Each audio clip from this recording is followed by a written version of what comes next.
찬송 부르겠습니다. 경배 271장입니다.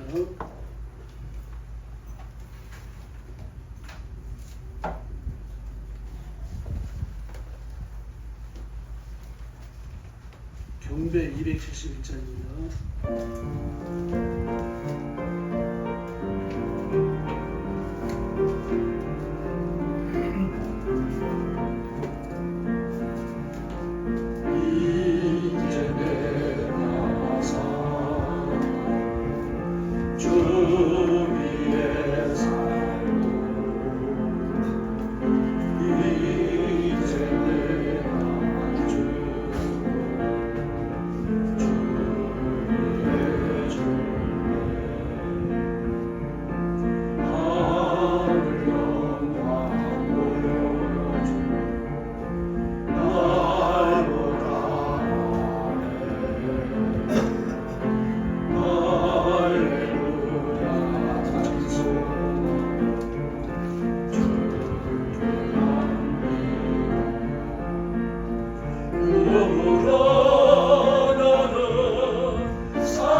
제가 여러분이 예수님의 것이 좋겠습니다.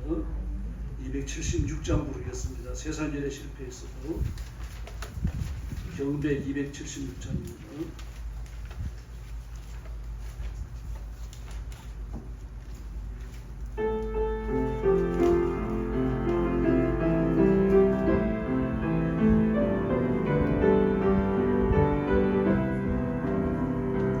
세상에 실패했어 원망하지 마라. 내가 너를 도우리라. 다시 일어서게 하리라. 질병으로 고통당해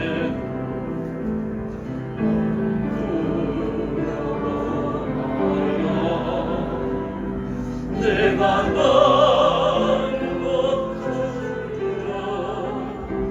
다시 일어서게 하리라. 모든 자들아 사랑하라. 하물며 너희를 그냥 돌아오랴. 너와 함께 하는 되니 어이로운 손 붙들리라. 내가 너를 굳세게 하리라. 내가 그에게 사용하리라.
찬송가 부르겠습니다. 찬송가 388장입니다.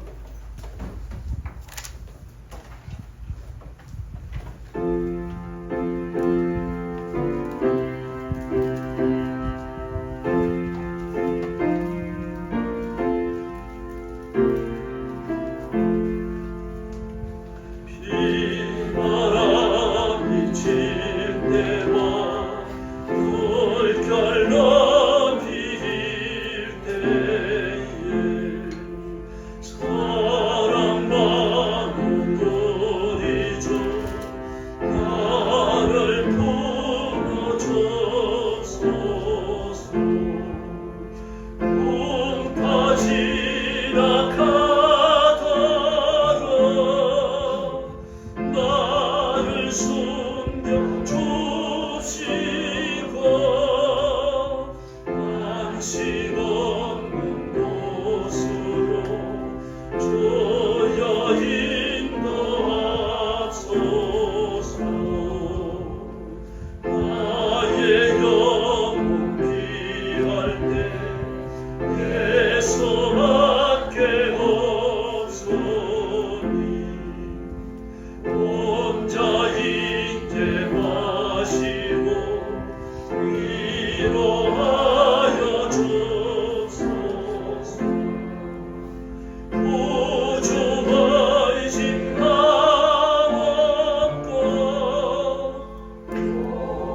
도와주신 비원이 알 수 없는 죄를 주여 보옵소서. 전능하신 예수께 나의 소원이 있으니 없는 자와 매기를 고쳐주십니다.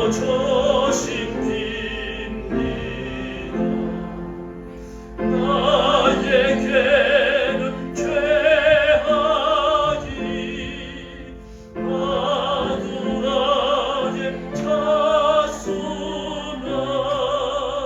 예수께 금진리라 노래 청하도록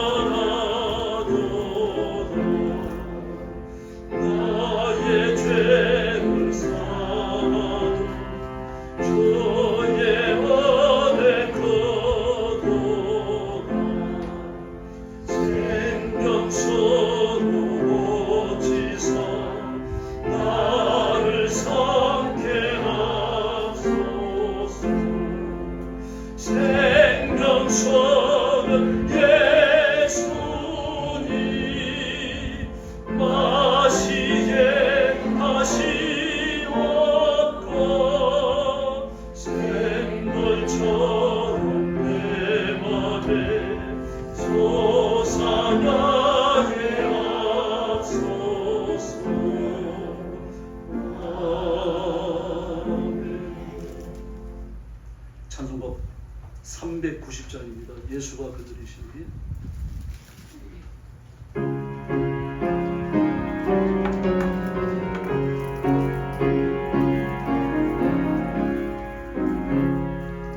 예수가 그리시니 즐겁고 평안하구나. 주야의 자유케 눈 예수가 그리시니 주나 항상 돌보시고 날 지니고 주나 항상 돌보시고 날 지니고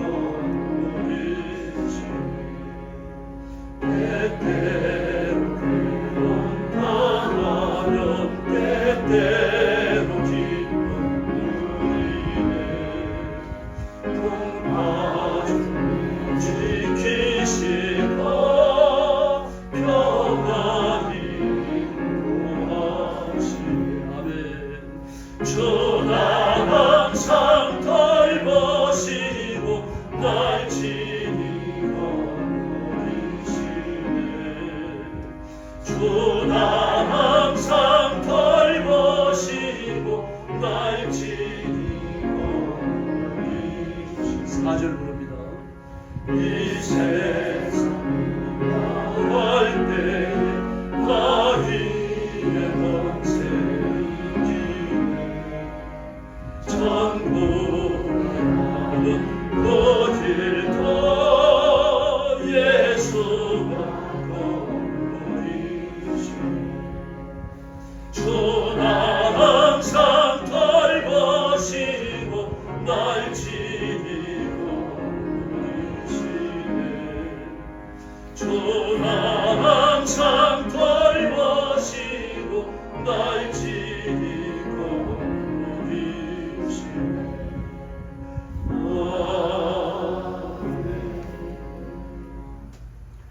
하나님 앞에 주일 난 예배 올리겠습니다. 다 같이 일어서 주시기 바랍니다.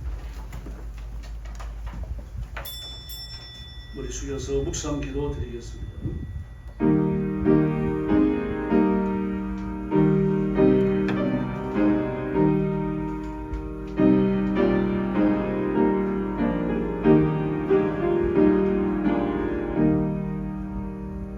내가 또 너희에게 이르노니 구하라 그러면 너희에게 주실 것이요 찾으라 그러면 찾아낼 것이요 문을 두드리라 그러면 너희에게 열릴 것이니 구하는 이마다 받을 것이요 찾는 이가 찾아낼 것이요 두드리는 이에게는 열릴 것이니라.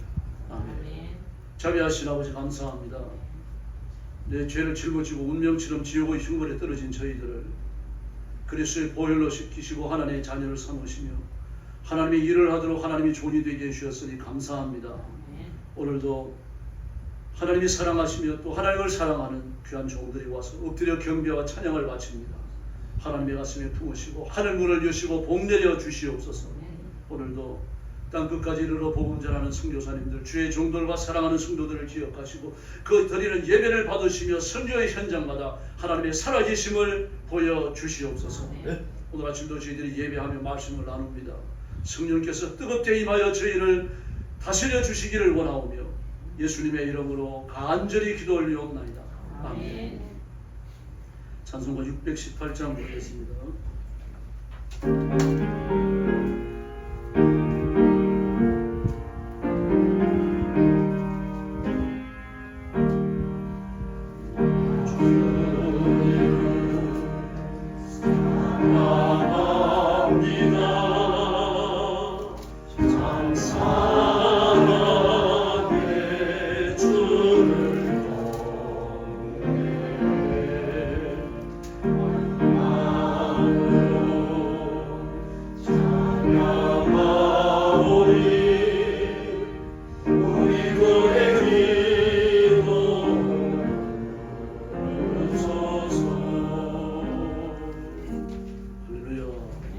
성시교도가 있습니다. 시 28편 주보에 있습니다.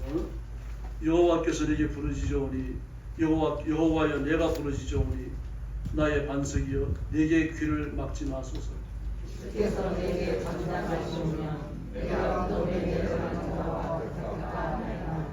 내가 주의 성소를 향하여 나의 손을 들고 주께 부르짖을 때에 나의 간구하는 소리를 들으소서. 여호와를 찬송하며 내 간구하는 소리를 들으시리로다. 여호와는 나의 힘이요 나의 방패시니 내 마음이 저를 의지하여 구원을 얻었도다. 여호와는 저희의 힘이시요 그 기름 부음 받은 자의 구원의 산성이시로다. 아멘. 머리 숙여서 신앙 고백하겠습니다. 나는 전능하신 아버지 하나님 천지의 창조주를 믿습니다. 나는 그의 유일하신 아들 우리 주 예수 그리스도를 믿습니다. 그는 성령으로 잉태되어 동정녀 마리아에게서 나시고 본디오 빌라도에게 고난을 받아 십자가에 못 박혀 죽으시고 장사된 지 사흘 만에 죽은 자 가운데서 다시 살아나셨으며 하늘에 오르시어 전능하신 아버지 하나님 우편에 앉아 계시다가 거기로부터 살아있는 자와 죽은 자를 심판하러 오십니다. 나는 성령을 믿으며 거룩한 공교회와 성도의 교제와 죄를 용서받는 것과 몸의 부활과 영생을 믿습니다. 아멘. 이 자리에 앉으셔서 150장 찬송 드리겠습니다.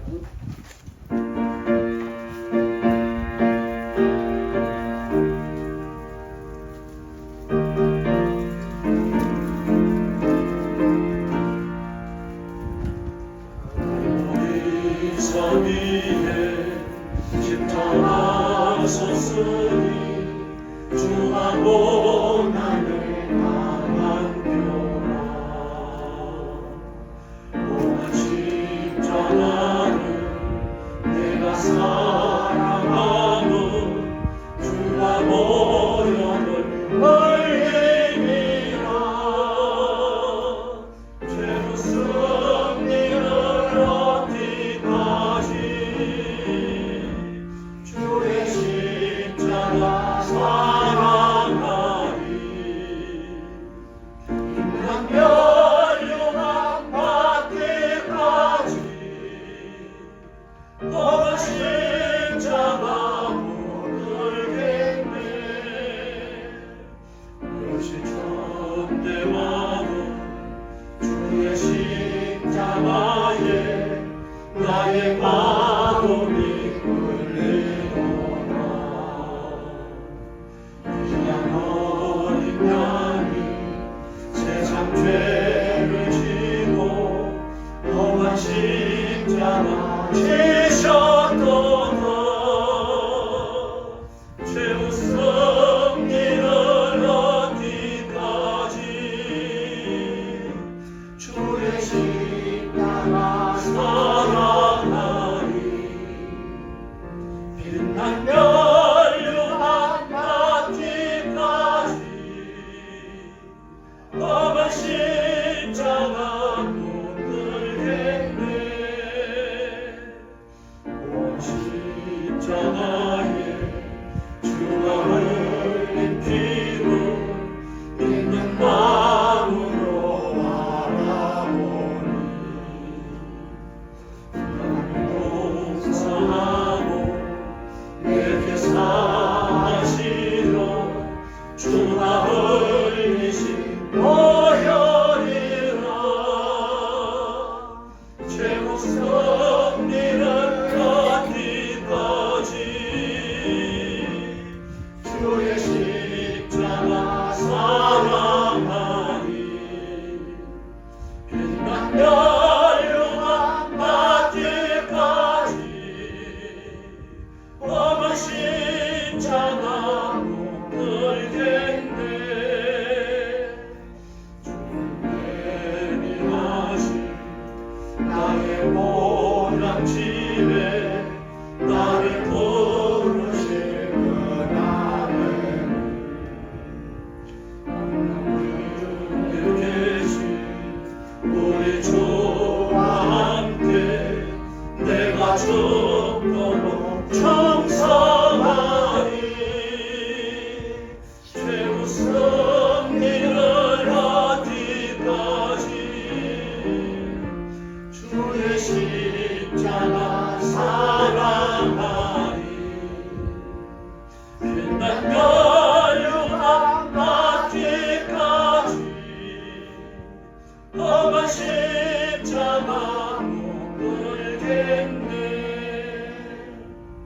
할렐루야. 박봉근 장로님 나오셔서 기도해 주시겠습니다.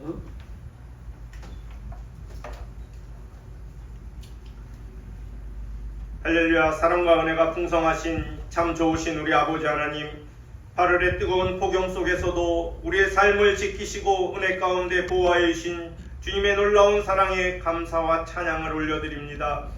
지난 한 주간의 삶 속에서 알게 모르게 지은 모든 죄들을 회개합니다. 우리의 말과 행동, 마음과 생각이 주님의 뜻을 따르지 못했음을 고백하고 회개합니다. 주님의 자비하심으로 저희들의 모든 죄를 씻어주시고 다시 믿음의 길로 돌아서게 하여 주시옵소서. 주님, 저희 교회를 위해 기도합니다. 우리 영광교회를 세우신 주님의 뜻이 이루어지게 하시고 세상 것에 흔들리지 않으며 오직 말씀 위에 든든히 서게 하여 주시옵소서. 이 지역과 세계를 향하여 복음을 전하는 사명을 넉넉히 감당하게 하시고 예배와 말씀, 기도와 또한 어렵고 힘든 이웃들을 찾아가 섬김이 끊이지 않는 건강한 공동체가 되게 하여 주시옵소서. 성도 간의 시기와 질투가 아닌 예수님의 참 사랑을 실천하며 서로 기도로 힘이 되는 복된 교회가 되도록 은혜를 내려 주시옵소서. 아버지 하나님, 무더운 여름 날씨 가운데 우리 성도들의 건강을 지켜주시고 특히 연로하신 어르신들의 건강을 주님의 손으로 지켜주시고 붙들어 주셔서 지치지 않도록 보호하여 주시옵소서. 각종 질병으로 고통 중에 있는 성도들, 또한 경제적으로 어려움과 마음의 상처로 고통받고 있는 성도들을 우리 주님께서 일일이 기억하여 주시고 위로하여 주시고 주님의 강한 손으로 만지시고 회복시켜 주시며 새 힘과 새 소망을 허락하여 주시옵소서. 주님, 우리 한국교회를 위해 기도합니다. 우리 한국교회를 불쌍히 여겨 주시옵소서. 다시금 70년대, 80년대, 90년대의 그 뜨거웠던 부흥의 역사가 다시 일어나게 하여 주시옵소서. 지금은 세속의 풍조 속에 우리 젊은 30대, 40대, 50대의 다음 세대들이 길을 잃고 방황하며 교회를 떠나고 있습니다. 교회는 주님의 사랑으로 뭉쳐진 공동체입니다. 그런데도 많은 목회자나 성도들이 교회 안에서까지 정치적인 싸움과 물질적인 욕심으로 싸움을 하는 것을 보며 또한 교회도 다 똑같다는 소리를 들을 때 너무나 가슴이 아프고 너무나도 안타깝습니다. 우리 목회자들이 말씀 위에 바로 서서 양떼들을 바른 길로 인도하게 하여 주시옵소서. 성도들이 진리 위에 굳게 서서 말씀과 기도로 무장하여 세상의 빛과 소금이 되게 하시고 다시금 교회가 세상의 소망임을 보이게 하여 주시옵소서. 주님, 이 나라의 민족을 위해 기도합니다. 주님의 이 나라와 민족을 긍휼히 여겨 주시옵소서. 정치와 경제, 교육, 문화 전반이 주님의 정의와 공의 가운데 바로 서게 하시고 이 나라의 지도자들에게 겸손한 마음과 하늘의 지혜를 허락하셔서 국민을 위한 정직하고 바른 정치를 하게 하여 주시고 특히 다음 세대가 믿음 위에 세워지고 하나님의 뜻 가운데 바른 길을 걸어가게 하여 주시옵소서. 주님, 오늘도 세계 각국에서 선교하시는 선교사님들의 사역 위에 하나님께서 은혜를 덧입혀 주시옵소서. 많이 어렵고 힘든 사역이오니 이분들의 복음의 열정이 식지 않도록 매일매일 삶 속에서 성령 하나님의 도우심을 경험하게 하여 주시옵소서. 주님, 이 시간도 말씀을 듣습니다. 한 주간의 삶의 현장에서 힘들고 지친 우리 성도들의 오늘 이 말씀을 통하여 육신의 피곤함이 날려버리게 하시고 위로받고 은혜받는 귀한 시간 되게 하여 주시옵소서. 오늘도 예배 가운데 주님의 임재가 우리 영광교회에 가득하기를 원합니다. 말씀 전하시는 목사님에게 하늘의 기름 부음을 더하시고 그 입술을 통해 선포되는 말씀이 생명의 말씀, 회복의 말씀, 은혜의 말씀이 되게 하여 주시옵소서. 듣는 모든 이의 마음 문이 열리게 하시고 말씀이 각자의 사람에 비추어 회개와 결단과 헌신의 실천으로 이어지게 하여 주시옵소서. 오늘도 예배를 도우며 알게 모르게 수고하시는 손길들을 기억하여 주시고 주님의 사랑으로 충만히 채워주시기를 원하오며 이 모든 말씀 우리를 죄에서 구원하신 예수님의 이름으로 기도드렸습니다. 아멘.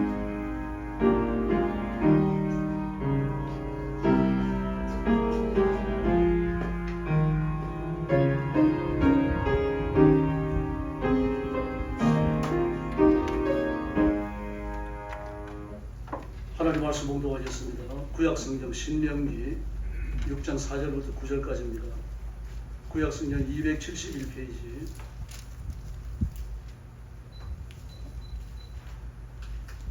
신명기 6장 4절부터 9절까지입니다. 한 절씩 교도합니다. 4절 말씀 제가 먼저 공독하겠습니다. 이스라엘아 들으라. 우리 하나님 여호와는 오직 유일한 여호와시니 너는 마음을 다하고 뜻을 다하고 힘을 다하여 내 하나님 여호와를 사랑하라. 오늘 내가 내게 명하는 이 말씀을 너는 마음에 새기고 네 자녀에게 부지런히 가르치며 집에 앉아서 때든지 불편할 때든지 누워있을 때든지 일어날 때든지 이 말씀을 강론할 것이며 너는 또 그것을 내 손목에 매어 기호를 삼으며 내 미간에 붙여 표를 삼고 구절 같이 했습니다. 또 내 진문 설주와 바깥문에 기록할지니라. 아멘. 오늘 말씀의 제목은 그리스도인의 생명력입니다. 하나님이 지으신 모든 창조물들은 원천적으로 아주 매우 강한 생명력을 가지고 있습니다. 백제시대 고분에서 발견되어진 그 항아리 속의 벽시가 발아있죠. 여기 한강 건너가서 오른쪽으로 가다 보면 선사 유적지 있지 않습니까? 그쪽으로 전부 백제 유적지죠. 그게 출토된 겁니다. 백제는 주전한 20년경부터요. 주 한 700여 년까지 그렇게 번성했던 국가죠. 그때 그 보관되어진 벽시니까 굉장히 오래된 거 아닙니까? 거의 뭐 1,300년 됐다고 해야 될까요? 1,500년 됐다고 해야겠죠. 그렇게 그 항아리 속에 들어있던 벽시를 한국의 그 종자를 연구한 학자들이 어떻게 되나 보자 그리고 적당한 조건을 주고 싹을 틔웠는데 발화됐어요. 더구나 걸려 있었습니다. 검게 걸려 있었어요. 이렇게 나왔습니다. 또 이집트 피라미드에서 발견된 그릇 속의 씨앗이요. 프랑스 루브르 박물관 실험실로 보내졌습니다. 이 피라미드니까 주전한 1500년 그 이전의 것이죠. 1600년도 작더라도요. 얼마나 오래됐으면 3600~700년 됐단 말이에요.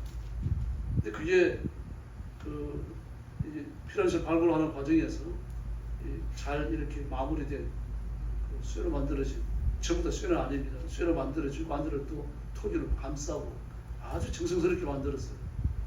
그것을 여니까 그 소재에 씨앗이 있었습니다. 그래서 그걸 그 당시만 하더라도 영국보다는 프랑스가 고고하게 많이 발전되어 있었습니다. 그래서 루브르 박물관으로 보내가지고 그걸 실험하기 위해서 잘 검사하기 했습니다.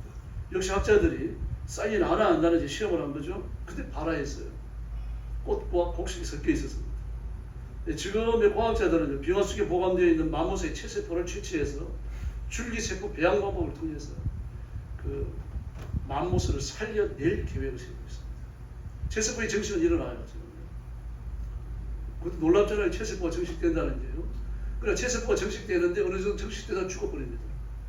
죽지 않고 계속하여 이 정식이 되어지고 그것을 적당한 온도 속에 환경 속에 잘 가둬놓을 수 있다고 하면 맘모스를 살려낼 수 있는 거죠. 이론상 가능한 겁니다. 대단하지 않습니까? 이 창세기 5장을 보면 아담 이후에 그 노아 시대까지 연대기가 나오죠. 창세기 5장에 집중적으로 나옵니다. 그 연대기를 보면은 보통 900살 이상 살았어요. 대단한 생명력 아닙니까, 여러분? 900년간 애기를 다 놓은 건 아니겠습니다만 적어도 한 100살 이전에 뭐 장가를 가가지고 애기를 낳았다 그러면 600년간 낳았을 거 아닙니까? 굉장한 생명력이죠. 그게 번식력입니다. 뿐만 아닙니다. 예수님이 부활하실 때 땅속에서 죽은 시신들이 무덤이 깨지면서 생명을 얻어 일어났어요. 얼마나 강력합니까? 죽으면 끝나는 거 아닙니까? 죽은 자의 부활이라고 하는 건 그 이전이나 그때나 지금이나 신비한 일이지 일상적인 것은 절대로 아닙니다. 그 죽은 사람이 살아났다고 하면 우리는 못 믿잖아요. 죽은 사람이 살아났다 부활했다는 뭘 떠올립니까? 귀신을 떠올리죠. 귀신은 있는 것도 아닙니다. 귀신을 떠올리지 부활을 떠올리지 않아요. 지금도 그렇잖아요, 우리가요. 그런데 살아났습니다. 무덤을 깨뜨리고 예수님이 십자가에 달리셔갖고 한낮의 고통을 겪으시고 온 세상에 어둠이 임했을 때 무덤이 갈라지면서 죽은 사람들이 일어났어요. 그리고 예수님이 부활하신 이후에 예수님과 함께 예루살렘에 들어가서 자신들의 몸을 보였다 그랬습니다. 보였다라는 표현을 썼거든요. 그럼 보이고 자랑한 겁니까? 아니죠. 부활을 증거한 거죠. 우리가 살아난 것처럼 예수님이 살아나셨다. 그 메신저였어요. 예수님이 재림하실 때 마찬가지입니다. 바다도 땅속 불길 속에 죽은 사람들도 전부 다 죽은 사람들을 되돌려놨습니다. 이 산 생명을 얻어서 영원한 생명을 얻어서 일어나고 뭐 천국에서 영원히 살지 지옥에서 영원히 살지 그건 이제 봐야 압니다만 그럼 어쨌든 죽지 않는 육신을 가지고 다시 되살아납니다. 얼마나 장엄합니까? 상상을 해보시기 바랍니다. 그러한 사람은 그러한 모습으로 지옥에 폐기될 사람들은 그렇게 아주 악하고 완악하고 더 찾아보고 악귀 같은 모습으로 살아날 겁니다. 그리고 주님 앞에서 심판을 받고 지옥의 흉물로 들어가는 사람은 자기 말로 걸어서 지옥으로 들어갑니다. 막 가지 않으려고 하는 걸 말입니다. 뭐 천사들을 보내가지고 강제로 끄집어가 지옥에 보내고 그런 건 없어요. 시골을 걸어갑니다. 천국이 자기가 살 때가 아니라는 걸 알아요. 자기가 가야 할 때가 지옥밖에 없다는 것을 아는 겁니다. 지금 식물도 마찬가지입니다. 뿌리가 잘려갖고 시들어가는 식물도요. 적당한 온도와 물이 공급되면 시프게 살아나요. 요 옆에 심었던 능수화예요. 능수화가 막 하도 성해가지고 꽃이 많이 피우고 그러니까 명수가 될 뻔했습니다. 그때가 되면 사람들이 많이 와가지고 사진 찍고 그랬어요. 주차장 옆에. 그 능수화가 그냥 능수화 조그마한 뿌리 하나 심어놓은 겁니다. 뿌리 캐갖고 심어놓은 것도 아니에요. 그것이 안 겁니다. 근데 그게 그렇게 살아나가지고 아주 성하게 올라간 거예요. 그게 식물의 능력이죠. 대단합니다. 적당한 온도가 주어지고 물이 공급되면 시프게 살아납니다. 여러분, 이 풀을 입생이 볼 때마다 깜짝 놀라야 돼요. 지금 뭡니까? 광합성이에요. 햇빛과 탄소뿐입니다. 햇빛과 탄소만 있으면 10분의 2%가 나오거든요. 자라나거든요. 지금 기적입니다, 여러분. 세상에 햇빛과 탄소가 가지고 광합성이죠. 광합성을 표현해가지고 10분의 2%가 나오니까요. 생명력이라고 하는 것이 얼마나 강한지 모릅니다. 그리고 물고기 보십시오, 여러분. 뭐 물고기를 저런 조그마한 어항을 만들든지 웅덩이 같은 걸 만들든지 해보세요. 그리고 여러분 흠보고 사다가 넣으면 살아요. 아주 잘 삽니다. 뭐 평택으로 이제 예배인 돌아가시더라고. 이게 못 나오십니다. 그 선교사님. 예. 중국에서요. 살아나 사가지고 농장을 했거든요. 농장을 하려면 물이 있어야 되니까요. 물이 없습니다. 물이 있어야 되는데 물이 없으니까 웅덩이를 깊게 파고 물을 가졌어요. 근데 세상에 이 팔뚝 같은 초가 한 몇 달 지난 다음에 보니까 팔뚝 같은 초가 헤엄치고 다니는 거예요. 어디서 왔을까요? 신비합니다, 여러분. 창세기 1장, 2장을 보면 물은 헤엄치는 것들로 헤엄치게 하라고 이렇게 말했거든요. 이제 물이 있으면 뭔가가 생겨납니다. 물이 있으면 물고기가 생겨나도 소금쟁이가 어디서 왔는지 모르지만 소금쟁이가 돌아다니고 말입니다. 물만 있으면 뭔가가 생겨나요. 개구리 와서 알을 안 낳지 않더라도요. 희한하지 않습니까? 그 생명력이라고 하는 것은 신비롭게 짝이 없어요. 아프리카 같은 데는요. 한번 가뭄이 찾아오면은 그 가뭄이 아니면 몇 년간 갈 때가 있거든요. 그 몇 년 동안 말입니다. 모든 식물들의 뿌리가 땅수에 묻혀갖고 죽은 것처럼 씨앗까지 말입니다. 그리고 있어요. 그때 비 한 번 쏟아지면 어떻게 됩니까? 전부 시풀게 살아가지고 다 살아납니다. 그 몬순기후가 휩쓸고 다니는 것도 마찬가지입니다. 우리나라도 몬순기후대에 들어있습니다만 몬순기후대 그 동남아에서 그 마열대 아래쪽으로 속하는 데 보면 굉장히 땅이 건조하거든요. 근데 1년의 절반 이상은요. 비가 안 오니까 빼쩍 말라 있습니다. 비만 오면 전부 살아납니다. 심지어 물속에 낳아놓았던 그 물고기들, 수생동물들의 알까지 부활합니다. 죽지 않아요. 이게 생명력입니다. 하나님께서 지으신 모든 창조물은 생명력이 강합니다. 함부로 안 죽어요. 근데 그 강한 생명력을요, 함부로 하는 게 뭡니까? 그 인간입니다. 회개해야 됩니다. 예수님 자신도 이렇게 말씀하셨어요. 내가 진실로 진실로 너희에게 이르노니 하늘의 밀이 땅에 떨어져 죽지 아니하고 하늘 그대로 있으면 죽고 하늘 그대로 있으면 죽고 하늘 그대로 있으면 그냥 그대로 있고 죽으면 많은 열매를 맺느니라. 할렐루야. 이 밀 하늘이 누굽니까? 예수님 자신이에요. 나는 이대로 있으면 그냥 이대로 나 혼자다. 그럼 내가 죽으면 많은 열매로 살아난다. 바로 그것이 저와 여러분의 부활을 두고 하시는 말씀입니다. 예수님이 죽음을 깨뜨리고 부활하셨고 십자가에 죽으실 때 수많은 죽은 사람을 살려내셨고 예수 믿는 모든 사람에게 부활의 능력을 베푸시는 줄로 믿습니다. 그래서 요한복음 11장을 보면요. 나사렛 무덤가에서 그러시지 않습니까? 나를 믿는 자는 죽어도 살겠고 살아서 믿는 자는 영원히 죽지 아니하리라. 할렐루야. 옆에 있는 분 한번 보십시오. 당신은 영생합니다. 할렐루야. 대답 좀 하세요. 복을 믿는데. 당신은 영생합니다. 아멘. 이 생명을 예수님이 혼자 가지고 계시는 게 아니고 나누어 주셔요. 그 요한복음 10장입니다. 거기 보면 내가 문이니 누구든지 나로 말미암아 들어가면 구원을 얻고 또는 들어가며 나가며 꼴을 얻으리라. 도둑이 오는 것은 죽이고 도둑질하고 멸망시키려는 것뿐이요 내가 온 것은 양으로 생명을 얻게 하고 더욱 풍성히 얻게 하려 함입니다. 주님은 자연고비 영감쟁이가 쌀뜨내듯이 찔끔찔끔 주는 분이 아닙니다. 주시되 풍성히 주신다고 말했습니다. 주님께 기도하고 풍성한 복을 받으시기를 바랍니다. 그래서 하나님께서는 그리스도인들이 이 땅에 사람의 권능으로 무장하고 강한 권능과 생명력으로 살기를 바라십니다. 다니엘을 보십시오. 그 하나님 말씀대로 살고 그 예루살렘을 향하여 난 창문을 열어놓고 하나님 앞에 기도하고 뭐 그거 뭐 한 달 안 한다 그래가지고 무슨 뭐 머리에 불이 나겠습니까? 하나님 벼락을 내리시겠어요. 근데 그걸 지키잖아요. 왜 지킵니까? 그 신앙의 표지거든요. 뭐가 바꿀 수 없는 거예요. 그 신앙을 달아보기 위해서 만들어진 규칙 아닙니까? 지금은요. 이렇게 해도 다니엘이 기도하는 겁니다. 그거예요. 그래서 그는 문을 열어놓고 기도할 수밖에 없어요. 근데 그를 들여다가 사자굴에 집어던집니다. 사자 굶주려 있었어요.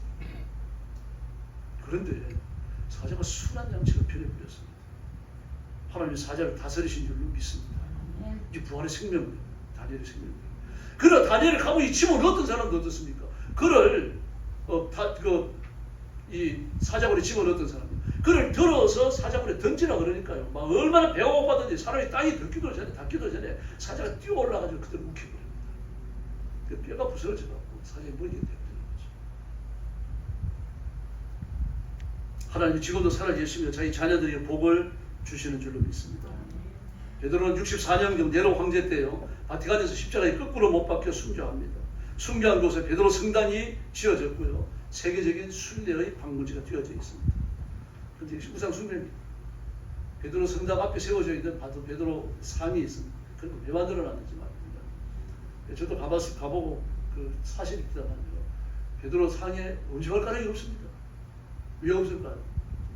엄지발가락을 거기다 들고 만지고 뭐 키스하고 아들을 낳는다 그래갖고요. 하도 사람들이 와가지고 키스를 얼마나 해야 됐든지 말인데 엄지발가락이 없어져 버렸어요. 그러라고 세워놓은 게 아니죠. 그러려고 하면 우상을 없애야죠. 베드로는 주님을 얼마나 사랑했든지 생명도 귀한 것을 여기지 않았어요. 근데 그런 베드로를 세워놓고 말이죠. 발가락에다 키스하고 하니까 이게 얼마나 안타까운 일입니까? 그 베드로의 순교를 듣고서 마음에 감동을 해야 될 거 아닙니까? 나도 이렇게 예수님을 사랑해야 되겠다. 그래야 되는 거죠. 안드레는 베드로의 형제죠. 스구디아에서 전도하고 아가야에서 십자가형, X자형 십자가에 못 박혀 순교합니다. 우리가 아는 대로 세베대의 아들 야고보는요. 핵을 아르바 일사에 해가지고 최초로 순교합니다. 목배임을 당하죠. 빌립은요. 소아시아 부르기에서 전도하다가 기둥에 매달려서 찢겨서 순교합니다. 산 사람을 찢는다 상상이 됩니까? 네. 모택돈이 공산주의 혁명을 일으켰을 때요. 가장 많은 급박을 당한 사람들이 그 그리스도인이 굉장히 많이 순교합니다. 4천만 명이 죽었는데 6천만 명이 죽었는데 얼마나 끔찍합니까? 그 중에 많은 사람들이 그리스도인입니다. 만주 지역에 있는 한 장로교회는 모든 성도들을 모아놓고 너희가 예수 믿는다고 계속 주장하면 이렇게 죽인다. 그러면서 예수 서 있는 목사님을 발부터 시작해가지고 산가스에 묶였어요. 허벅지를 묶였대요. 쓰러져 죽습니다. 그 죽은 목사님도 총을 쏴가지고 한 번 더 죽여요. 그래서 항복 안 합니다. 여러분. 우리의 육신의 고통은 지상에서 잠시지만 하나님의 복과 신앙의 승리는 천국에서 영원히 우리에게 주어지는 줄로 믿습니다. 바돌로메도 순교했죠. 로마는 인도에서 선교하는 중이에요. 군인들이 마치 던진 창에 맞아 순교합니다. 인도에 가면 지금도 도마 기념교회가 있습니다. 마태는 이디오파에서 선교하다가 순교했죠. 알페의 아들 야고보는 군중들이 성전 꼭대기로 데리고 올라갑니다. 얼마나 잔인하지 보십시오. 떨어뜨려서 죽여요. 천사가 네 발을 보호하라 보호하지 않는 거죠. 그래서 죽여요. 하나님 보호 안 하셨습니다. 그렇게 순교해서 하나님의 영광을 드러내야 되기 때문에 시몬도 순교했죠. 야곱의 동생 유다도 순교했죠. 마티아도 순교합니다. 이디오피아에서 선교하다가 돌에 맞아 죽어요. 이디오피아는 기독교 국가인데도 그랬습니다. 1931년도 모택돈이 소비에트 정부, 중화 소비에트 정부입니다. 그 소비에트가 들어와가지고 중국을 공산을 하면서 소비에트 정부를 세웠는데 그 소비에트 정부의 중앙집행위원회 주석이 됐어요. 그 중국의 주석이 된 겁니다. 그러면서 중국 성계의 획을 건너 발표를 합니다. 중국 땅에 기독교에 있을 수 없다. 그래가지고 기독교에 대한 본격적인 탄압이 시작되는데 그때를 맞춰가지고 미국에서요. 중국 성교에 건신된 청년 200명이 파송됩니다. 안타깝게 짝이 없죠. 근데 가서 좀 무망이도 보입니다만 그렇게 해서 신앙의 자유를 차지하려 했던 겁니다. 그런데 그 200명이 중국 내지로 들어갔는데 한꺼번에 다 순교합니다. 중국은 순교자들이 붉은 피 위에 교회가 서 있습니다. 중국 기독교는 절대로 망하지 않습니다. 하나님이 중국 교회를 살려내실 줄로 믿습니다.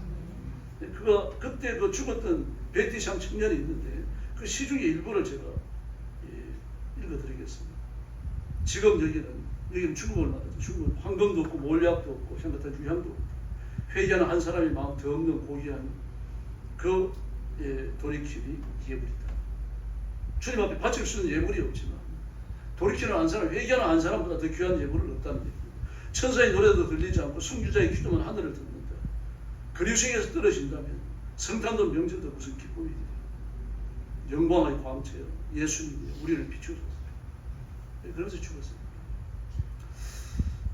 그래 죽었다고 해서 절망이 아니죠. 사실 세상에서 죽는 것보다 더 망하는 게 없잖아요. 살아있으면 뭘 하니까요. 죽어버리면 끝나는 겁니다. 살아있으면 뭐라도 할 수 있거든요. 살아있는 게 중요합니다. 그런데 그 생명까지 없어집니다. 뭐 건강이 아무리 좋아도 죽으면 끝나는 거죠. 재산이 아무리 많더라도 죽으면 끝나는 겁니다. 그럼 죽은 이후에 우리가 부러진 복음의 씨앗이 결실할 줄로 믿습니다. 하나님 나라에서 영생을 누리게 될 줄로 믿습니다. 예수님의 생명이 오늘날도 마찬가지입니다. 오늘 본문도 보면요. 이스라엘아 들으라 라고 되어 있습니다. 근데 히브리어 성경을 보면요. 이스라엘아가 뒤에 있지 않고 들으라가 앞에 나와 있습니다. 들어라 이스라엘아. 쉐마 이스라엘 그렇게 되어 있습니다. 쉐마가 앞에 나와 있습니다. 이 부분을 쉐마라고 말해요. 그래서 이스라엘 남자아이가 5살이 돼가지고 회당에 가장 먼저 가면은 참 신명기 6장 4절부터 5절까지를 외워야 됩니다.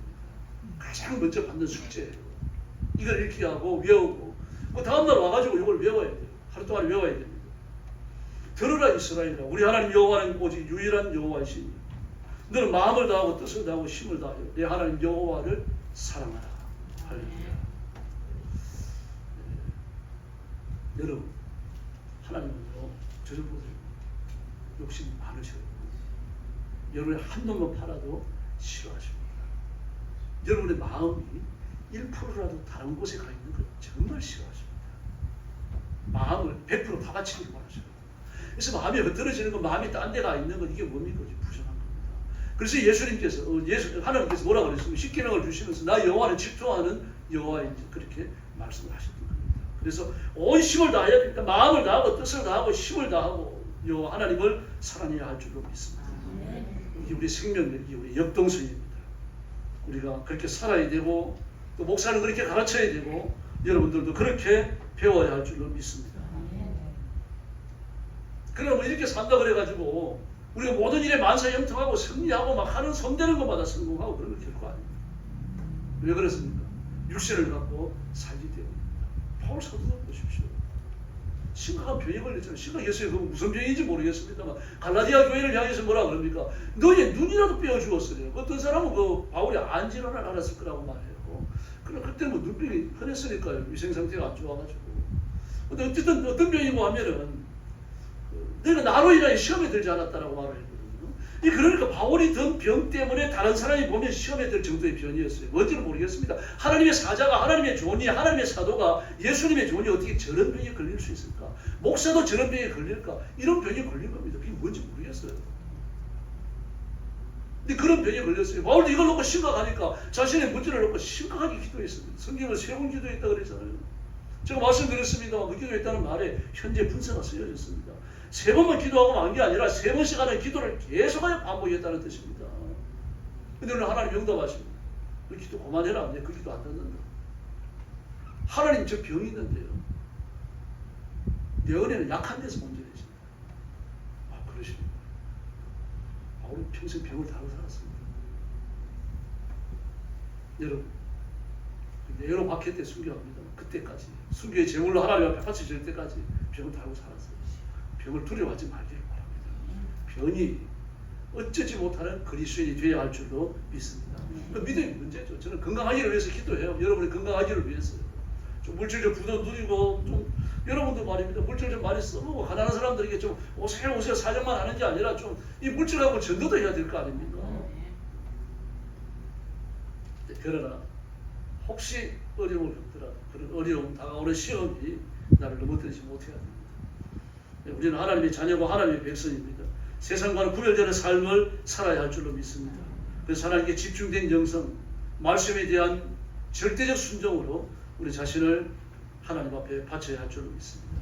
세상은 나이를 먹을수록 쇠락해 갑니다. 약해지고 마침내 소멸되는 거죠. 그러나 그리스도인은 나이를 먹으면 먹을수록 믿음의 횟수가 늘어나면 늘어날수록 우리는 더 강한 믿음과 천국에 대한 분명한 소망을 가져야 할 줄로 믿습니다.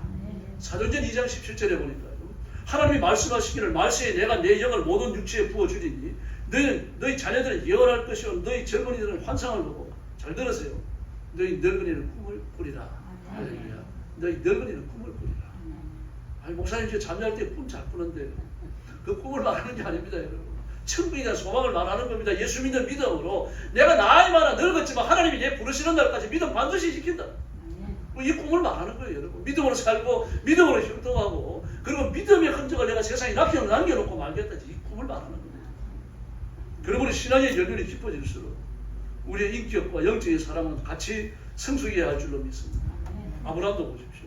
하나님에 대한 기대감이 얼마나 컸는지 모릅니다. 그래서 네 아들 이삭 바치라 그러니까 두 말도 안 합니다, 여러분. 바로 일어나가지고는 이삭에게 그 제사에 쓸 나무를 치우고 그 자기의 칼을 차고 그리고 모리아산으로 올라가잖아요. 바울은 사도들 중에서 최초로 분리주의를 회칙했던 사람입니다. 바라바가 자신을 나눴어요. 바라바가 그렇게 죄인입니까? 마가가 그렇게 죄인입니까? 비시디아 안동에서 마가가 얼마나 고귀한 집안이에요. 정말 잘 살았던 집안입니다. 보통 집안이 아니에요, 여러분. 로마의 고관 대작입니다. 계급이 뭔지를 모르겠어요. 직업이 뭔지 모르고요. 근데 그 집에 말입니다. 다락방에 120명이 모였어요. 처음에는 500명이 모였다고 그러잖아요. 초기교회 문헌들을 받아버렸습니다. 500명이 모였습니다. 그 500명 중에서 열흘 동안 힘을 다해서 기도하는데 성령님 임하지 않으니까 다 떠나가고 알짜 같은 사람 120명 남았습니다. 여러분 집에 다락은 있습니까? 다락 필요 없는데요. 필요 없는 게 아니라 다락 만들 공간이 없는 거잖아요. 다락이 있으면 120명이 모일 다락이 있는 집을 구경을 하셨어요. 저를 보지도 못했습니다. 근데 여러분 세상에 다락에 120명이 모여요. 그 옥상에 지어놓은 집, 지붕에 지어놓은 집에 120명, 수백 명이 모였단 말입니다. 이런 사람이 어릴 때부터 어떻게 살았을 것 같습니까? 어떻게요? 제가 전에 말씀드렸죠, 한번요. 목사님 한 분이 잘 사는 안수 집사님이 계셔갖고 그 미슐랭 3스타 한식집에 초대받았어요. 그러니까 뭐 음식값이 어마어마합니다. 조국은 가로수길 가가지고 뭐 1인당 8, 9만 원 하는 그 한우 먹고 그 한우를 안 찍어 올리고 된장찌개만 찍어 올렸더니 욕을 많이 먹었는데요. 미슐랭 3스타 집에 가가지고 한식 제일 비싼 걸로 시켰습니다. 그 가족들하고 목사님 복잡하고 갔는데 100몇십만 원 그 집이 대단한 집입니다. 근데 목사님 갑자기 그 계란 부침개가 생각나는 건데 계란 후라이가 이게 메뉴에 계란 후라이를 한번 넣어보죠.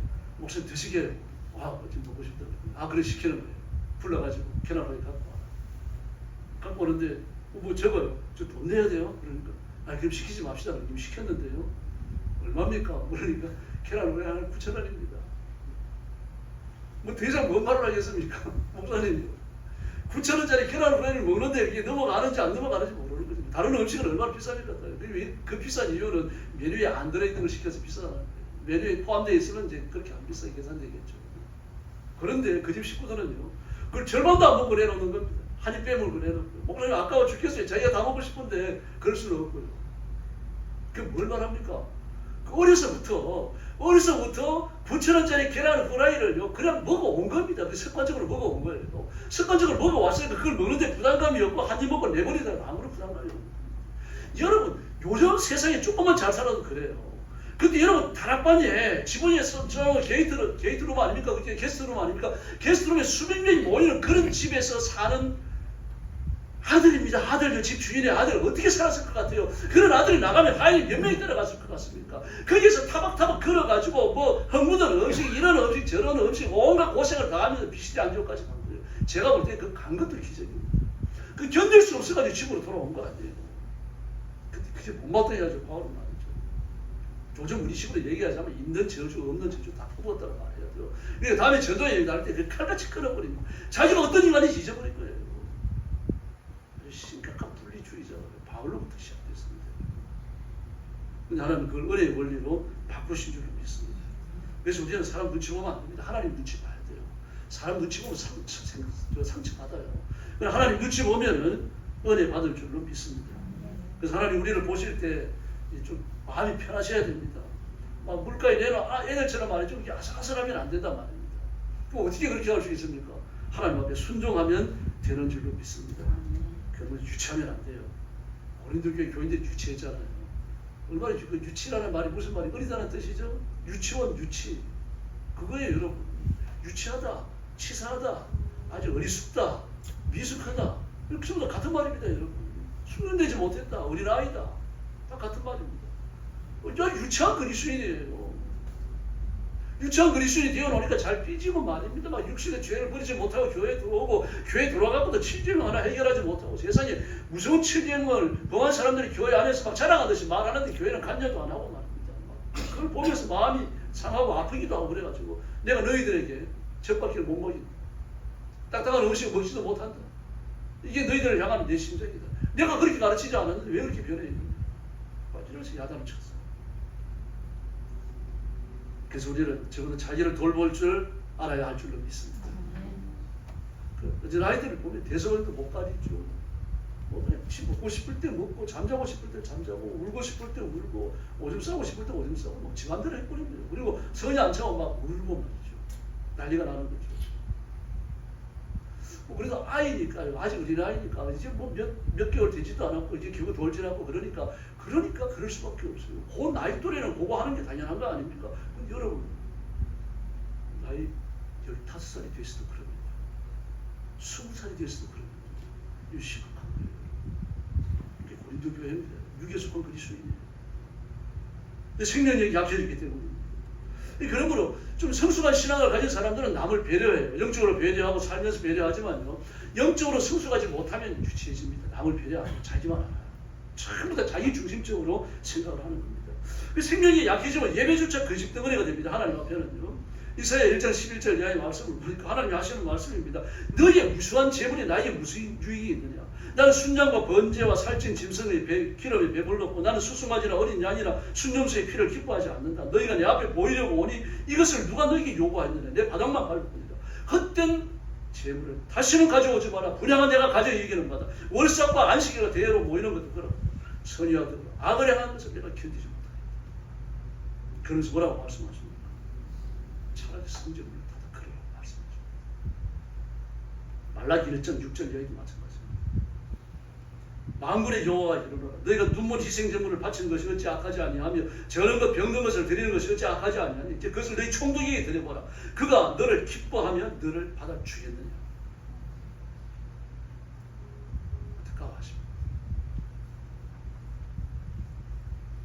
예배를 드리는데 그 예배가 하나님께 근심이 돼요.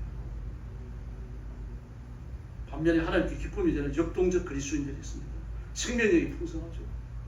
하나님의 은혜로 살고 은혜로 인도함을 받고 죄와 싸우다 하나님 앞에서 엎드리고 울면서 하나님의 위로를 구하고 능력과 권능을 구하고 하나님 보실 때 기쁘셔요. 그래서 마귀로 틈을 타지 못하게 해야 됩니다. 순전히 무서워야 되는 주일 예배를 준비해야 되고 성결 준비도 해야 되고요. 은혜 받을 준비도 하셔야 돼요.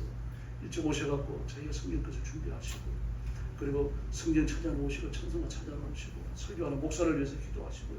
또 예배 순서를 맡은 분들을 위해서 기도하시고 부르짖어야 할 줄로 믿습니다. 이거 남을 돌보는 겁니다. 일어간 게 아니죠. 그 사람이 강성한 겁니다. 그리스도인은 무엇보다도 풍성한 생명력과 전도의 역동성을 소유해야 됩니다. 바울과 바나바는요. 성교 명령에 대해서 역동적으로 순종했죠. 사실 그때는 성교라는 개념이 없었어요. 선교라는 개념이 없었고 그들이 전도한다라고 말할 때 유대인들에 대한 전도예요. 이방인의 전도는 상상도 못할 때입니다. 그래서 예수님께서 그 베드로를 고넬료의 집에 보낼 때는 어땠습니까? 막 똑같은 환상을 3번씩이나 보여주고 나서 그 다음에 보낼 수 있었어요. 베드로를 설득하는데 그렇게 힘들었던 거예요. 그 이후에도 베드로가 어떻습니까? 이방인의 집에 앉아가지고 밥 먹고 있는데 바울이 들어왔어요. 들어오니까 어떻게 합니까? 이방인하고 밥 안 먹은 채 입을 씻어버렸습니다. 바울이 그걸 목격하고 야단쳐버렸잖아요. 이방인이 구원의 대상이며 하나님의 자녀며 하나님의 백성이며 이방의 땅에 하나님의 교회가 설립된 줄로 믿습니다. 처음에는 이걸 깨뜨리기 힘들었어요. 그런데 바울과 바나바는 이방인에게 복음 전하는 선교에 대하여 순종합니다. 그러므로 우리가 죽는 날까지 세상 종말의 때까지 감당해야 될 사명이 선교인 줄로 믿습니다. 사도행전의 교회를 보세요. 많은 교회가 세워지는데 많은 교회들이 바울 서신에 나옵니다만 교회는 건물이 없었어요. 누구의 집에 있는 교회의 문화라고 해야 되지. 누군가 그 집에 있는 교회의 문화 그렇게 나오고 있습니다. 누군가뿐만이 아니죠. 로마도 마찬가지입니다. 로마에 있던 여러 교회들이 개인의 집에 있었습니다. 물론 로마 교회는 독립된 건물을 가지고 있었습니다. 그나마도 쪼만했어요. 그렇게 독립된 건물도 갖지 못하고 누구의 집에서 모여가지고 밀교와 같았어요. 그러니까 예배를 드리고 하나님의 말씀을 힘을 다해서 전하고 말씀 앞에 순종을 하려고 애를 쓰는데 그들의 순종의 가치가 얼마나 뛰어났던지요. 로마인들이 그걸 했어요. 그리스도. 로마의 관리들이 무서워했습니다. 황제도 두려워했습니다. 그래서 기독교에 대한 핍박을 그렇게 했던 겁니다. 그 시대는 교회 짓는데 큰 의미를 갖지 않았어요. 요즘이니까 돈이 많으니까 교회 짓는데 의미를 두죠. 그러므로 우리가 하나님의 말씀을 전하고 선교하는 일에 끝까지 애를 쓰고 노력해야 할 줄로 믿습니다. 생명은 적응성이 나타납니다. 포스트 모더니즘 시대 그리스도인은 한 동시에 말씀에 대한 철저한 순종을 같이 갖춰야 할 줄로 믿습니다. 그러므로 마귀와 죄악의 시스템 그리고 악한 영들 이들과 영적 싸움에서 그리스도인은 반드시 승리해야 할 줄로 믿습니다. 그들의 유혹과 시험거리를 들고 나옵니다. 그 반면에 또 유연성이 있어야 됩니다. 국기는 어떻습니까? 국수는요, 누구 풀어져 버립니다. 그리스도인 풀어지면 안 됩니다. 휘어져요. 누가 주먹을 날립니다. 그럼 완충해야 됩니다. 주먹을 받아 완충을 해야지. 똑같이 주먹을 날리면 둘 중에 하나는 깨져버립니다. 예수님이 그러셨잖아요. 자기를 죽이도록 다 내주셨어요. 오히려 자기를 죽이는 사람을 위해서 기도하셨잖아요. 스데반도 똑같았습니다. 이게 완충성. 받아주는 거죠. 용납하는 거예요. 하나님의 은혜고 하나님의 사랑이고 순종인 줄로 믿습니다. 로마서 11장 그들을 향하여 세상이 감당치 못했다. 그렇게 말하고 있습니다. 중국 선교사로 가시는 사모님이 가사도우미가 요리를 하는데 계란이 자꾸 없어요. 희한하잖아요. 난 여기서 가져가는 줄 알았지. 가만해가지고. 근데 하루를 좀 지켜봤습니다. 지켜봤더니 이 계란을 이렇게 사가지고 오면 하나, 둘, 세 번째 계란을 무조건 버리는 겁니다. 그냥 깨갖고 버리는 거예요. 그래서 사모님도 의아해갖고 또 그래서 버리잖아요. 너 왜 그러냐? 그랬더니 우리 동네에서는 세 번째 계란은 부정하기 때문에 무조건 버립니다. 그게 습관이에요. 그 마귀에 붙들린 거죠. 그게 못 벗어나는 겁니다. 거기에서요. 선교사님 집에 가서 오미로 왔지만 하나님 말씀 앞에 순종하는 게 아니라 그 조상들로부터 지켜 내려왔던 세 번째 계란을 버리는 그런데 희한한 버릇이죠. 그게 아까운 줄 모르는 거죠. 세 번째 계란을 먹으러 부정 타는 것보다는 버리는 게 낫다느냐. 돈 버리는 게 낫다는 거죠. 이런 것들이 사람을 얽어내고 마귀는 그렇게 합니다. 얽어내고 종으로 삼고 그리고 마침내 그걸 붙들고 파멸시 같이 떨어집니다. 그래서 예수 믿고 하나님의 자녀가 되고 하나님 앞에 복종하면 하나님의 은혜가 하나님의 권능이 저와 여러분을 강하게 붙드실 줄로 믿습니다. 예수님 붙드시고 예수님 이름 의지하시고 날마다 새로운 승리를 체험하고 복받는 성도들이 되기를 예수님의 이름으로 축원합니다. 우리 한번 통성으로 기도하겠습니다. 우리 자신들이 하나님께 복종해서 철저하게 영적인 생명력으로 살도록 여러분 가정이 복을 받도록 또 나라와 민족을 위해서 교회의 부흥을 위해서 뜨겁게 부르짖어 주시기를 바랍니다. 같이 기도하겠습니다. 자비하신 하나님 아버지 은혜 주시니 감사합니다. 의의 손길로 만지시니 감사합니다. 오늘 아침도 주와 비록 드렸습니다. 저와 성도들을 기억하시고 능력과 분노로 역사하여 주시고 간절히 바라옵니다. 예수님께만 뛰게 하시고 예수님만 의지하게 하시고 예수님만 따르게 하시고 예수님만 바라보게 하여 주옵시고 간절히 원합니다. 우리 자신들을 드려서 하나님 앞에 주시옵소서. 주님이 기뻐하시는 삶을 살며 하나님께서 원하시며 하나님이 자랑하시는 일꾼들이 되고 우리 하나님 역사하여 주옵시기를 간절히 원합니다. 세상에 살면서 적당히 정욕과 욕심을 따르고 세상의 쾌락을 주고 마귀와 짝하는 일을 또 도와주시고 하나님께 철저히 순종하는 저희들이 되게 하여 주옵소서. 하나님 나라의 가족 가지고 하나님이 직전하지 않는 것에 대해서 우리의 정력을 허비하고 인생을 허비하지 않도록 도와주시고 온 힘을 다해서 마음과 정신과 온 마음을 담고와서 하나님께만 순종을 마치며 예배를 드리고 순종하며 살아가고 행동하여 주옵시기를 간절히 원하고 기도합니다. 저와 성도들을 주님 앞에 나옵니다. 우리 하나님 붙들어 주시기를 바랍니다. 사도행전의 성도들 주님 열정을 다해 기도하게 하시고 복음 전하며 선교하게 하시고 주님 오시는 그날 제일 밑에를 기다리는 지혜로운 신부가 되도록 우리 하나님 역사하여 주옵시기를 간절히 원하고 기도합니다. 우리 나이가 더 들어가시고 예수 믿는 횟수가 더해가시고 온 힘을 다하여 주님을 세우시고 그리고 주님을 향하는 우리의 믿음이 더 새로워지고 예수님을 더 많이 닮아가는 일꾼들 되게 하여 주옵시기를 간절히 원하고 기도하옵나이다. 자비하신 하나님 아버지 귀한 성도들을 주시옵소서. 하나님의 은혜로 함께하시고 하나님의 능력으로 함께하시고 하나님의 권능으로 새롭게 하여 주옵시기를 아버지여 간절히 원하고 기도합니다. 자비하신 하나님 아버지 감사합니다. 죄와 허물로 죽은 저희를 불러서 예수 그리스도의 보혈로 씻겨 의인을 삼으시고 하나님의 백성이 되게 하셨으니 감사합니다. 저와 성도들의 가슴에 불붙는 열정을 주셔서 육신의 남은 때를 사는 동안 하나님 앞에 힘써 충성하며 아름다운 신앙의 흔적을 남기고 하나님이 기뻐하시며 자랑하시는 귀한 종들이 되게 하여 주시옵소서. 정욕과 욕심과 쾌락을 따르면서 하나님께 근심거리가 되지 않도록 하나님 역사해 주시기를 원합니다. 성도들을 주 앞에 드렸사오니 하나님께서 받으시고 맡으셔서 하나님의 온갖 풍성함으로 복을 주시고 이 땅에서 하나님의 큰 영광 드러내는 존귀한 일꾼으로 써주시기를 아버지와 간절히 원하고 기도합니다. 우리 오만함과 교만이 무너지게 하시고 하나님을 바라보는 거룩함과 열정으로 날마다 불붙게 하여 주시옵소서.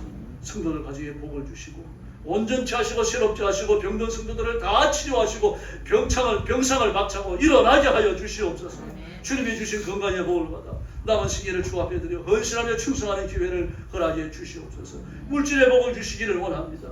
가난하고 핍절하여 비굴하게 살지 않도록 도와주시고 나누게 하시고 베풀게 하시고 주시는 물질로 보호운전하며 오시는 예수님의 재림을 준비하는 귀한 일꾼들이 되게 하여 주시옵소서.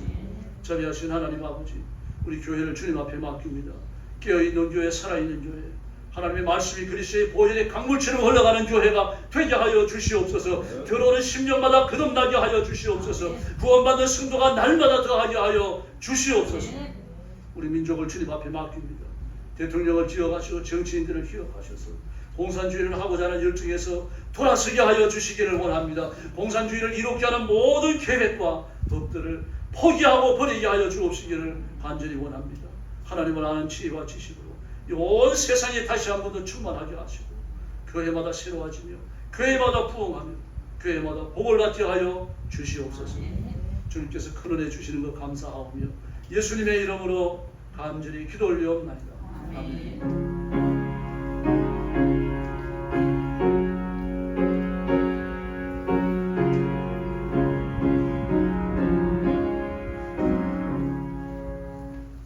찬송가 242장 부르겠습니다. 4절과 5절 부를 때 한 번 드리겠습니다.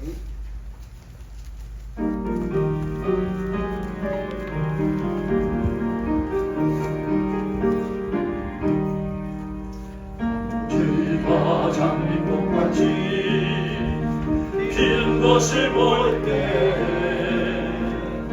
마음에 노래 부르고 거룩한 길 다니니 저지 거룩한 길에 넌 거룩 없으니 남과 같이 말 거 말고 거룩한 길 다니니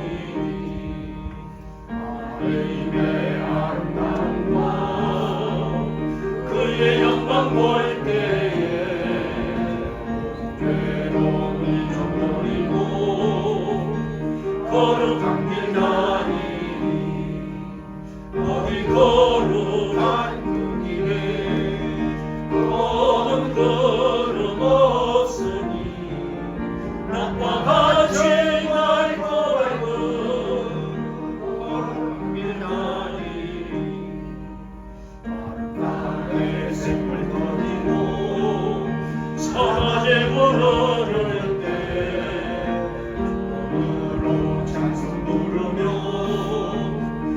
거룩한 길 다니니 아멘 어디 걸어간 그 길에 먼 걸음 없으니 나타나지 말고 거룩한 길 다니니 나만 줄수 없으니 두려울 것 없겠네 남과 즐거움으로 거룩한 길 다니니 어디 걸어간 그 길에 검은 걸음 없으니 나타나지 말고 거룩한 길 다니니 죄인 전혀 없으니 거룩한 자뿐이라 뜻이 나를 맞추고 거룩한 길 다니니 어디 걸어간 그 길에 검은 걸음 없으니 나타나지 말고 거룩한 길 다니니 할렐루야.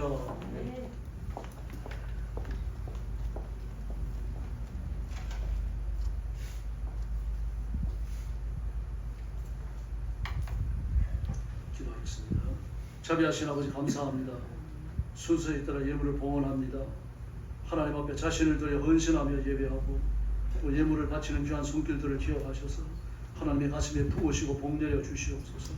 이 땅에 살면서 거룩한 일에 충성하여 하나님 앞에 인정받고 하나님의 복을 받아 장대한 삶을 누리며 온 가정이 평화롭고 온 가정이 복을 받아 형통케 하여 주시옵소서. 건강의 복을 주시며 물질의 복을 주시고 하나님께 붙들려 영원롭게 쓰임받으며 하나님께 기쁨이 되는 귀한 종들이 되게 하여 주옵소서. 교회가 부흥하며 교회를 일으키며 교회를 새롭게 하는 귀한 기초와 같은 일꾼들로 사용해 주시옵소서. 이 물질을 주께 봉헌하오며 예수님의 이름으로 간절히 기도 올리옵나이다. 아멘.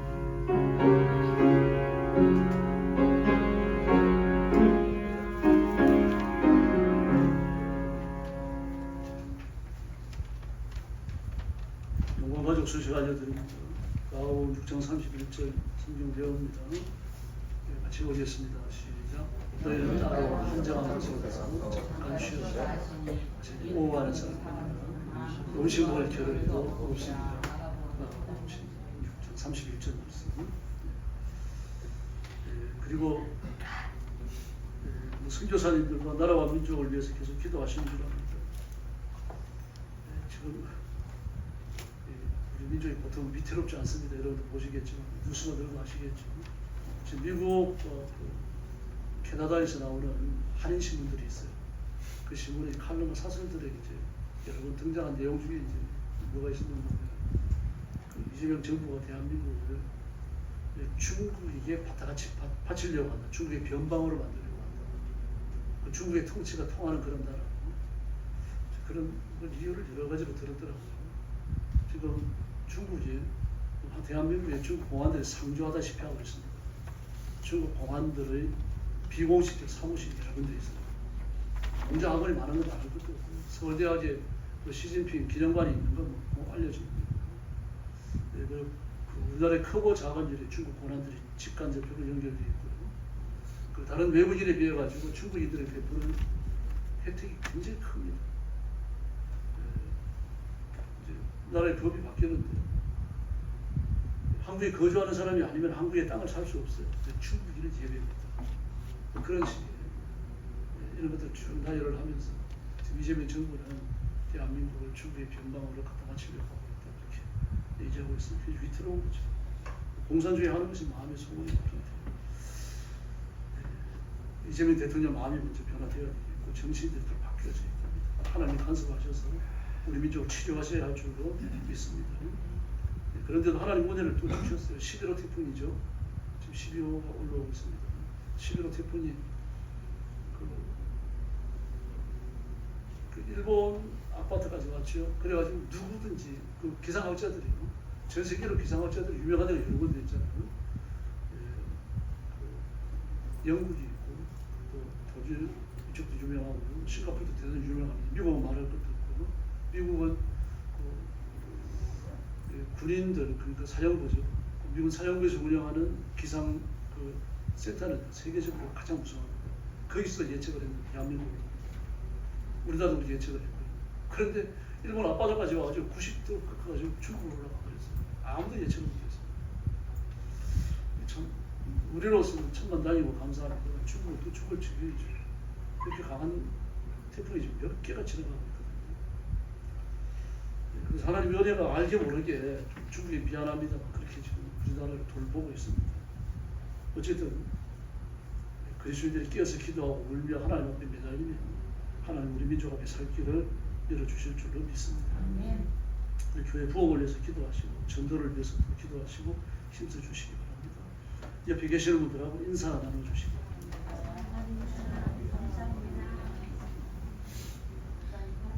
할렐루야. 감사합니다. 한 번 더 인사하시죠. 옆에 사람 한번 보시고 당신은 강한 그리스도인입니다. 할렐루야. 감사합니다. 일어나셔서 55장 찬송하겠습니다. 그래 축도합니다.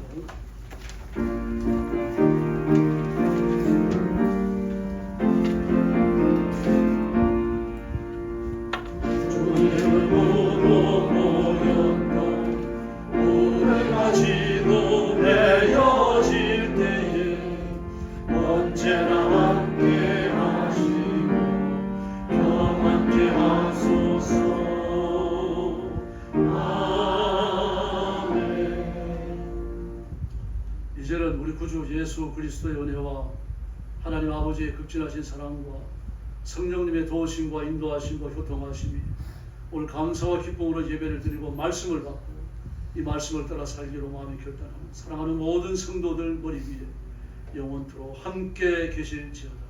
아멘.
주님 다시 오실 때까지